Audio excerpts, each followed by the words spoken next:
whether the people at home can listen us. Yeah, well, I think that if we keep a reasonable distance, I can also remove the mask and talk so that you can hear me. Anyway, I'm over-vaccinated. Let's see. Okay, now here you have direct view on the people that are going to be connected. For the people at home, so welcome to the introduction of robot programming, which is a mandatory course in the program of artificial intelligence and robotics. I'm Giorgio Bisetti, and I am the teacher of this course. Every lesson will be recorded and streamed live on YouTube, and you will be able to look it after. So, in case you have lost something in the lesson, you will have always the possibility to go backward, and they will not be deleted, right? So, and they will be publicly accessible by anyone, not only the people in the classroom. This is the game. Now, for the people that want to follow us at home, if they have some questions, they just write on the chat. I will optimize the lesson based on the ratio of people. I will optimize the lesson between the people that I have in the classroom and the people that are at home, based on the fraction of you. So if I have 90% of the people here, then I will look at this audience. If I have 90% people at home, I will look at that audience, because I can't do everything all the time. Okay? Maybe, all right.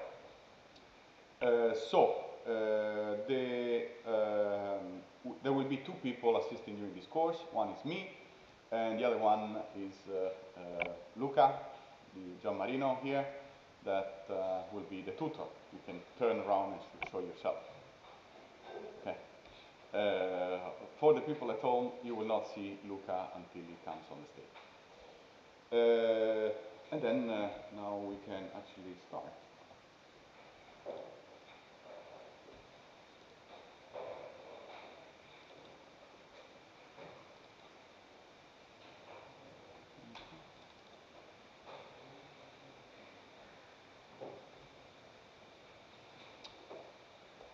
So, course of robot programming.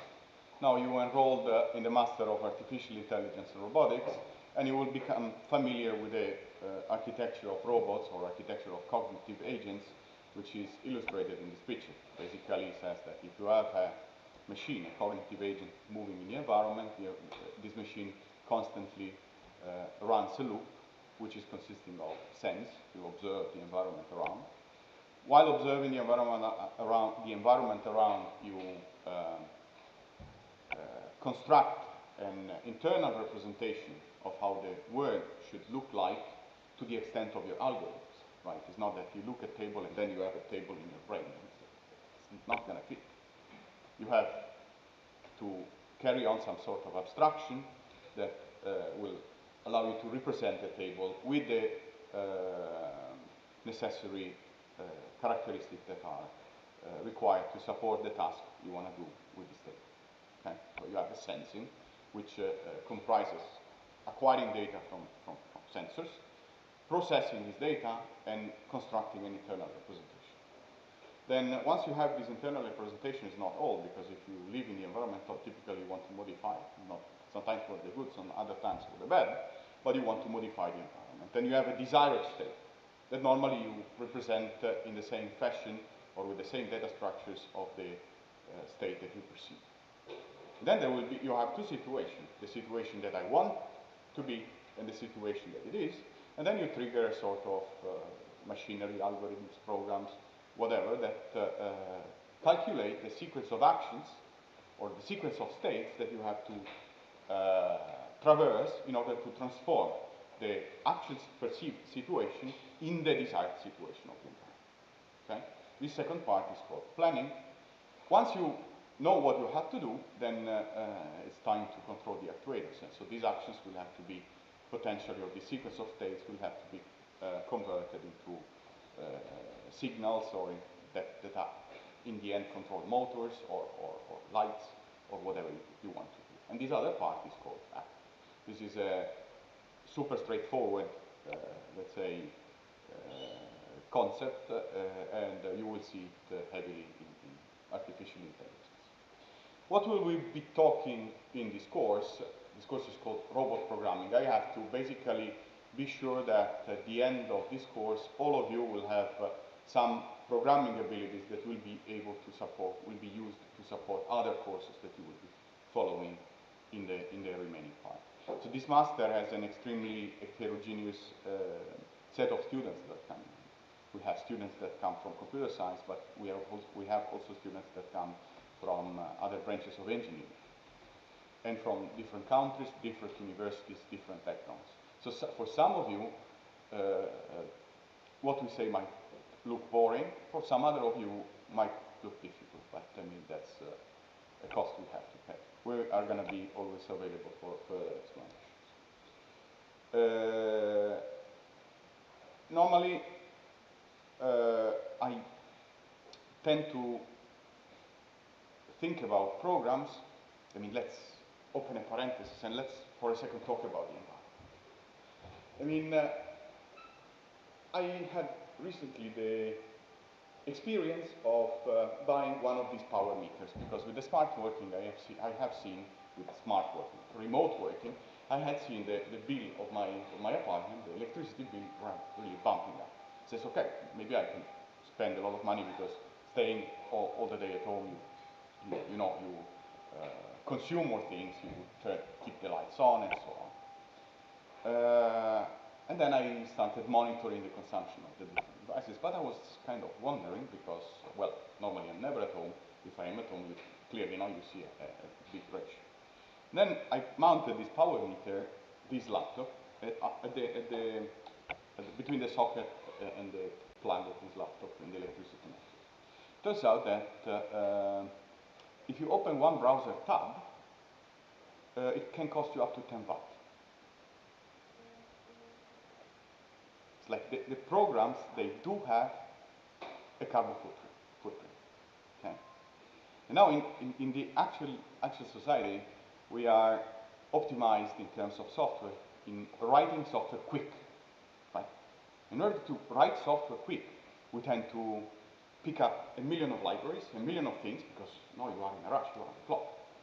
And then in order to, I don't know, you need a screwdriver, you don't buy a screwdriver, but you buy the screwdriver, the shop owner of the screwdriver, the shop itself, and then the entire block of the city. You over-include libraries, and people tend to overkeep things.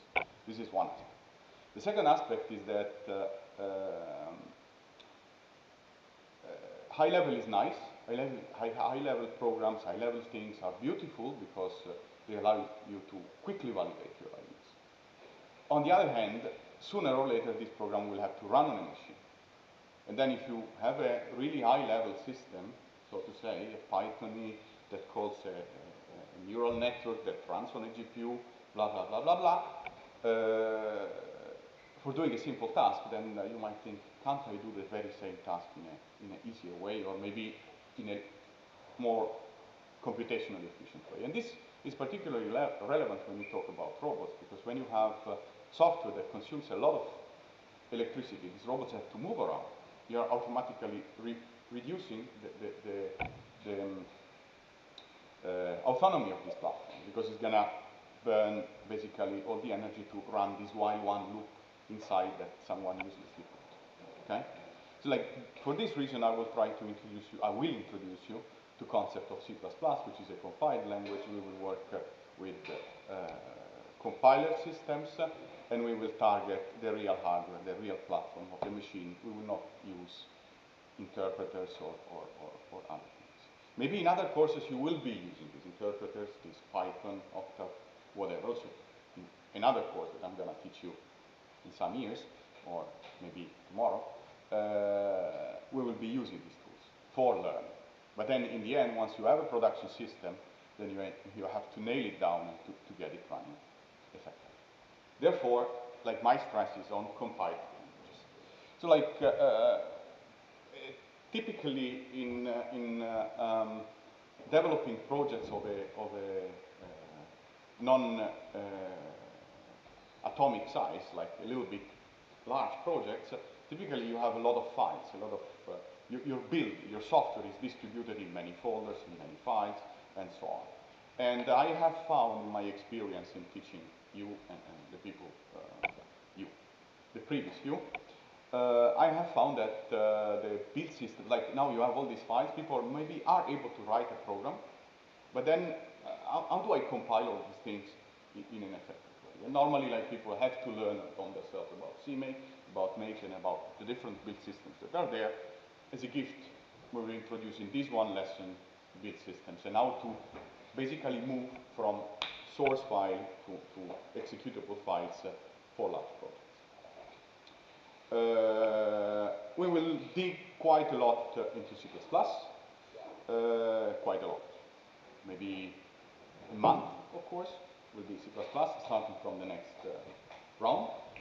We will talk about ROS, which is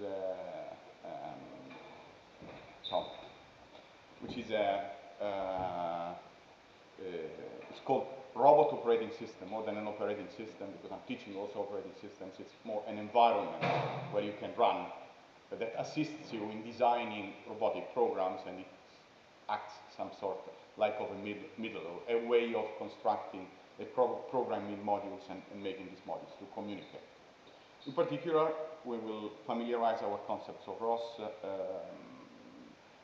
by bringing up a robot. Maybe one day I come with a car and I take a robot, and we will have fun bringing it up. And we will dig a little bit into the navigation stack. And we will also talk navigation stack. What is navigation? Navigation is the problem of moving a platform autonomous from A to B. We will not develop a navigation system in this course. Maybe we might develop small navigation components in case you're interested. But if you want to open the box and work on the navigation system, there is another course for that. And also, another thing that I'd like to give you is a little bit of embedded programming, because you do also courses of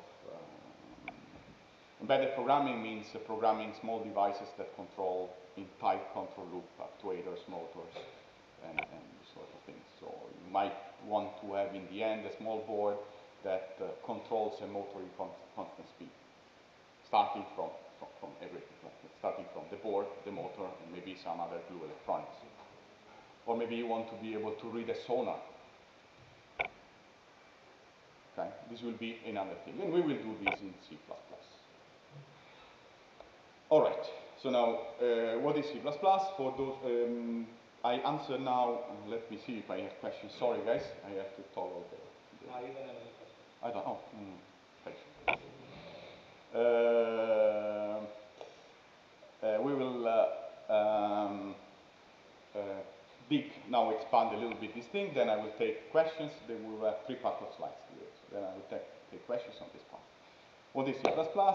C++ is a high to low programming level language, depending on how you write your things, because it contains C, basically. But you can implement, inside C++, you can program in many different styles. It's basically, it's not definitely an ugly language to master, because it has one of the most ugly syntaxes you could ever see when you read the complicated C++. But it's very flexible, and it supports imperative programming, which is the classical programming that you have always seen, classical C, flat style programming, where you instruct the machine on what to do.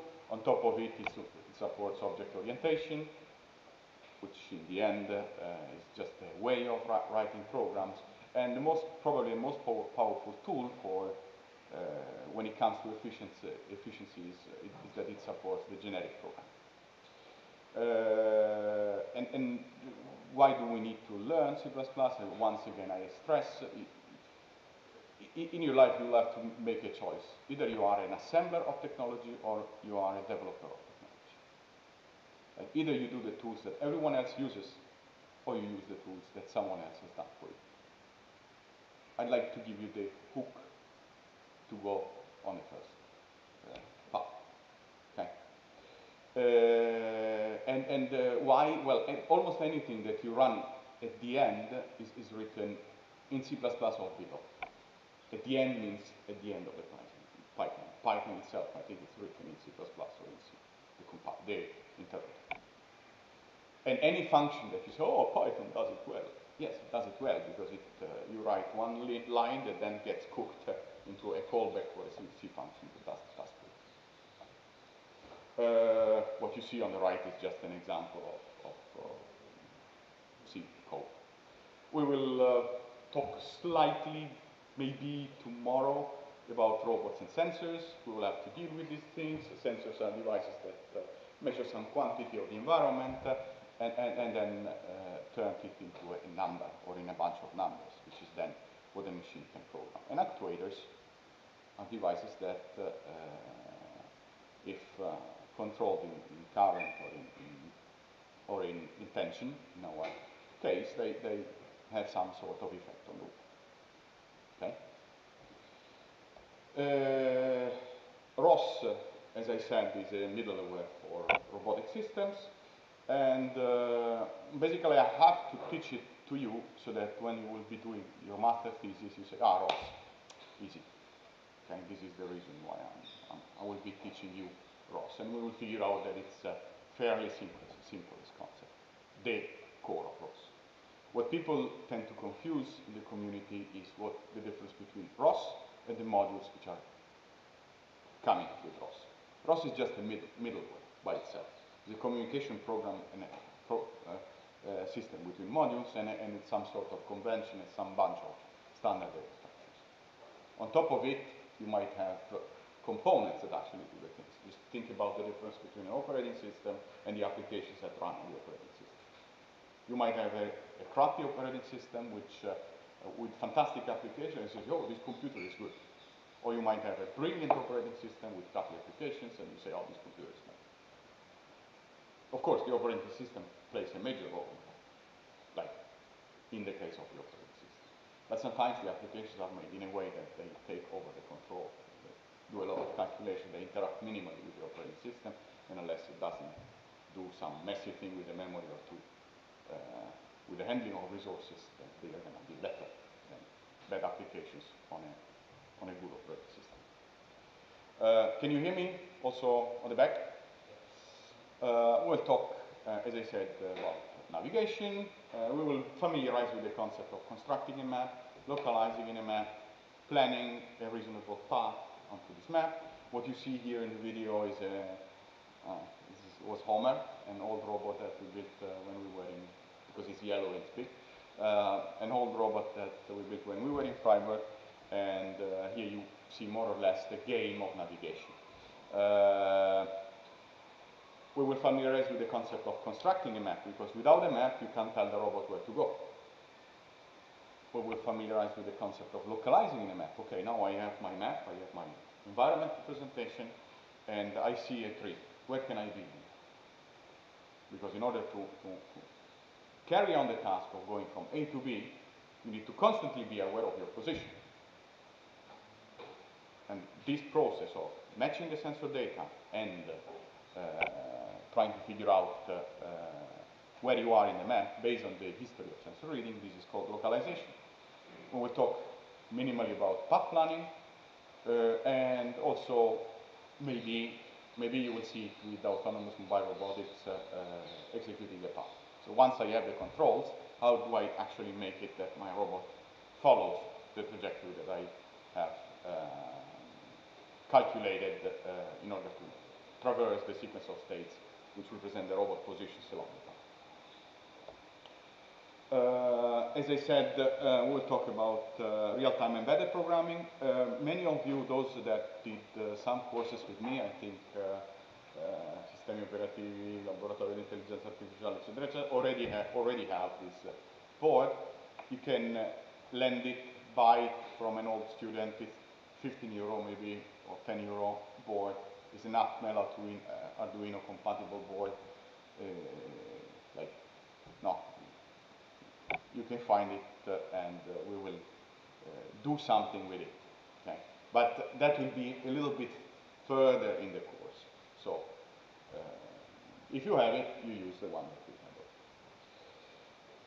have. And we will do simple example applications like closed loop motor control, reading time of flight sensors, or time communication, just to implement something. Maybe Now you might want to have the skills to build your own mobile platform. Not have that, right? Okay, where do I get the material? I mean, the fact that you're here, I guess that you already have seen the site of the course. If you don't find the site of the course, I tell you how to find the site of the course.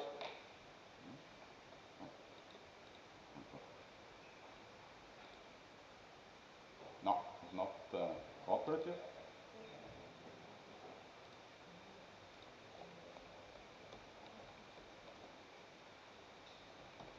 You do this, because I also don't remember the site of the course, and you do this. Okay, so this is the URL of the course, which, yeah, where we will publish all possible material and all possible all the news and the updates on the course. So the primary banner of information. What I kindly ask you to enroll, I made a form on the course. I kindly ask you to enroll on this form with your, possibly with your institutional email, which is the one with the matricola number into the thing. Not because of anything spectacular, but you many, and then this way we can automate some sort of spreadsheet generation and so on that come in handy for marking what you do. And also because if we have to send an urgent information, maybe I'm stuck in the traffic one day, I can send an email to everyone, guys, I'll be 15 minutes late. Okay? And this is the course. This is the web page. But in addition to that, we plan to publish all the material on Git. What is Git, we will discover it now, but in the end, I can't do it, but I can go on the web page of the course, go on teaching material, and click here. And we go on a Git repository, where we will publish all the slides, the snippet of code, and whatever that you might require when you study at home or when you do the exercises. We will discover today, in the second part of the lesson, how to manage this Git repository. And third aspect is, go to the slides, no.